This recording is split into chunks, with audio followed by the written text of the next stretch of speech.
Oh, I already got one. And then with all the changes, I listen to that. It's just that veterans in German. I don't know if you ever watch him. Oh, you should watch him. He'll post 3 or 4 videos a day. And it's because he's always searching the net for all the different messages and stuff like that. So he's really coming in and always ordered for customers. Okay, if everybody will filter back in and have a seat. We got Miss Kimberly Clark, who is an author, speaker, coach, and survivor of MST. I think her story is going to be really impactful to this whole event. That's why I left the best for last. Thank you so much. Yeah, I think the order that everything went was perfect because I think you guys are going to see everything play out in my story. Like the domino effect of MST, addiction, right, alcoholism, even suicidality. You're going to see all of that in my story. I grew up in a loving, supportive family. I had guidance, but I was touched inappropriately as a child. And the reason why I'm starting there is because there is a high percentage of women veterans who have experienced MST, but have also experienced childhood trauma. And it's important because I'm going to tie those two things together, but it's important to start there to see the type of mindset I had dealing with trauma growing up as it already was, right? And so I had this trauma of being touched inappropriately by family members. I didn't like who I was. I was bullied. It's always something with people, right? Like you're too this or you're too that, you're too skinny or you're too fat, your hair not long enough, or it's not short enough. As the trends change, right? Like people get so weird in what they like. And if we're people pleasers, which I grew up as one, we gonna have to, we try to change as the culture changed, right? And so I grew up with that aspect about myself. I didn't like who I was. I originally wanted to go to the University of Louisiana Monroe and study psychology. And they ended up talking to this lying recruiter, as recruiters sometimes lie. 98%. So I'm gonna leave that alone because I ain't trying to fight today. Yeah, I talked to this recruiter, y'all, and it was like, look, you can travel the world, you can go to school, you can do all these things at the same time, and you can wear this bad uniform. Now, look, I was already didn't know who I was. So that uniform is gonna give me some identity. It was gonna give me some purpose, right? And so I did that. I went to basic training in Chicago, Illinois, and Great Lakes. Did my basic training there. And maybe a week, actually just a few days before we were supposed to graduate, I got orders. Guess what I got orders to? Luckiest person on earth, Guam. On the USS Frank, a country girl. I'm from Castor, Louisiana, y'all. We got a population of about 600 people. And for me to get orders to a tropical island, like, you know how crazy that is? So I took leave first, y'all. And on leave, I wore my uniform every day for 2 weeks. I was so proud. I was so proud of my accomplishment. I was proud to be in the Navy. I was proud to have identity and finally have some purpose, right? And so then I went to Guam. And I saw my ship for the first time. It was the most majestic ship. It was the most beautiful thing I'd ever seen in my life, right? I loved my job. I loved everybody that I worked with, right? I mean, I really loved what I did, right? Until the unthinkable happened. And so one day, don't worry, I'm not gonna go into gruesome details, but one day we were all drinking, as Navy sailors do, right? A lot, actually.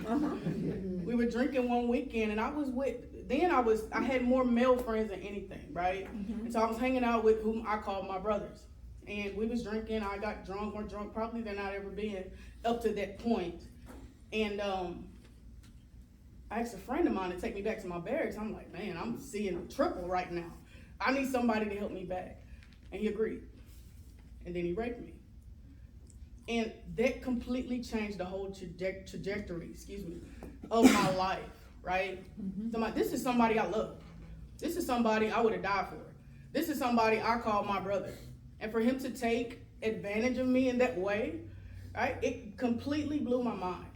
And so for a few weeks, I didn't tell anybody. I was hurt. I was still shocked.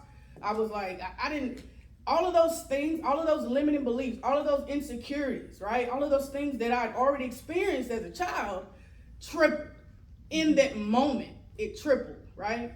And so I ended up telling another brother of mine, maybe 2 weeks later, right? He went and got 10 of his friends. They went and confronted the guy in front of the barracks. And, you know, the guy basically wouldn't come outside, and he was denying it from the window, all these different things, right? But then that set off a chain of event to where now my chain of command knows. Now they have to do something, right? And so after that happened, I ended up having to talk to NCIS pretty much for weeks, right? For months, what it seemed like. They had me call the guy to try to get him to confess. They had me go to his workstation, wired, to try to get him to confess, right? They had 18-year-old me doing those things. After this trauma had happened, right? I didn't know what was going on the inside. They weren't worried about that. Mm-hmm. They were just worried about, okay, now that everybody knows, now we have to make it look like we're actually doing something about this, okay? This was 2007, 2008, all right? And so that happened, and soon thereafter, I wanted to die. I wanted to end it. I felt like that would be the better result than for me to have to live with all this pain. Because I grew up, you know, with love, with guidance, with support, but my mother, she wasn't emotionally available, so we didn't know how to deal with emotions. We didn't know how to cope. Didn't nobody know nothing about mental health back then, right? And so I ended up taking over 125 pills, trying to commit suicide. And someone found me in the barracks and got me to the hospital. Not too long after that, I ended up getting medevaced back to San Diego, California, where I eventually discharged. Got a medical discharge. Whew, boy. Then everything changed. 2 weeks after I got home, I was introduced to crack cocaine by a family member. Now that was like, oh my God, I can just do this one thing and not feel. I don't have to feel like this. Like this is like the greatest thing ever. I'm not knowing that basically the hell that I'm about to go through. And what took me about 15 minutes, y'all, to be introduced to this drug took me almost 15 years to break free from. From jail to going back and forth to psychiatric units, thinking I was crazy, believing that I was really crazy, that something was fundamentally wrong with me. Psych wards, jail, rehab, time and time again. In 2020 alone, I relapsed after having close to a year clean, and I was hit in the back of the head twice in an attempt to take my life. I had a wreck in my truck. My truck flipped 7 times, and I walked out of it without a scratch, but I was drunk. I don't even remember getting in my truck. I was given bad drugs twice in an attempt to take my life. I was on life support for 2. I didn't even know I woke up with them pulling the, out of my mouth. I'm like, what's going on? Been on life support and got out, kept doing the same thing. That's how much of a stronghold that addiction had on me. And there I was going through AA to NA and doing all the things, but I was trying to treat the addiction to drugs. I wasn't trying to treat unhealed me. Mm-hmm. I didn't know that I needed healing. I didn't know that I needed coping mechanisms. I didn't know that I needed to deal with all those insecurities, those limiting beliefs, all those things that was making me want to cope with something so unhealthy as drugs. Mm-hmm. That was the real issue. I was the real issue. And through all of those 15 years, I went through, and I tell you, so many different rehabs. And they tried so many different things. Until in 2021, I went to Europe in Opelousas. And they introduced me to EMDR therapy, which completely changed my life. Completely changed my life. I've been clean since then. I've been clean over 3 years now, by the grace of God.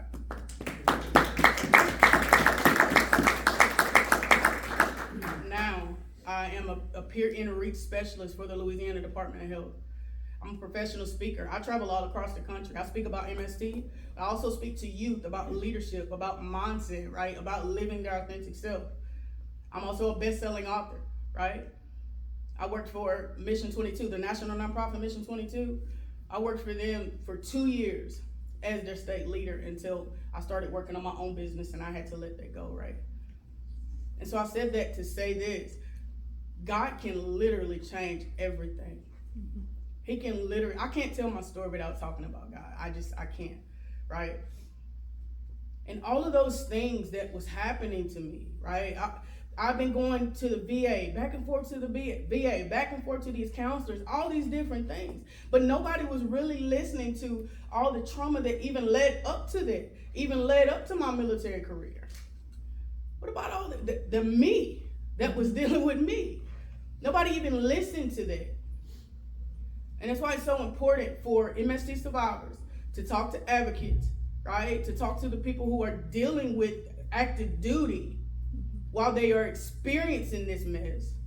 For us to tell you our stories. For you to hear from us. Like, this is, MST is the first step to a long road. And if you don't deal with the person, not the event, but the person, right? It won't help. There will be no healing. Healing is the only thing that saved me. Deliverance was the only thing that saved me. Me facing that issue was the only thing that saved me. All those issues, not just that one thing. Because people will try to work on the addiction part. Just the addiction. You need to stop drinking. You need to stop using, right? Person-centered recovery. That's what it takes. Being person-centered. But I thank you guys so much for allowing me to tell my story today. I really, really appreciate it. I think it's important for us as survivors to come to programs like this, come to symposiums and conferences like this, to speak up. Because that's true. A lot of people will not speak up about it, right? I've been to so many different conferences, women veterans conferences, where people who's, they've been out of the military for 30, 40 years. And they come to the conference, there's a space created for us to talk about it. And it's the first time they're talking about it in 30 to 40 years. Mm-hmm. Because the space was created for them to talk about it. That's what happens when we do things like this, like you've done today. Mm-hmm. When we create a space, it allows people to open up. It allows us to get together and come up with some strategies. How are we gonna do this better? How are we gonna help these people? What can we do next? Because we learn more from each other than anything. Mm-hmm. Than us trying to just sit up here and trying to figure everything out on our own. Us coming together, just throwing it out there. Yeah. That's how we get those downloads. That's how we really be change agents, by working together. We were never meant to do this thing alone. We were meant for connection. We were meant for community, and for us to come together as a community, for us to connect, to talk about this, to really be change agents. This is how you invoke change. Thank you. Does anybody have any questions for any of our panelists? Sorry. I'm terrible with names, but I know the middle speaker said there was going to be some piggybacking back and forth. You brought up how a lot of us are leaving situations at home, trading one dysfunctional family for another, and then you mentioned that childhood trauma being exacerbated by the trauma you faced in the service, and I think that's something that a lot of us deal with, especially when we are trying to get that additional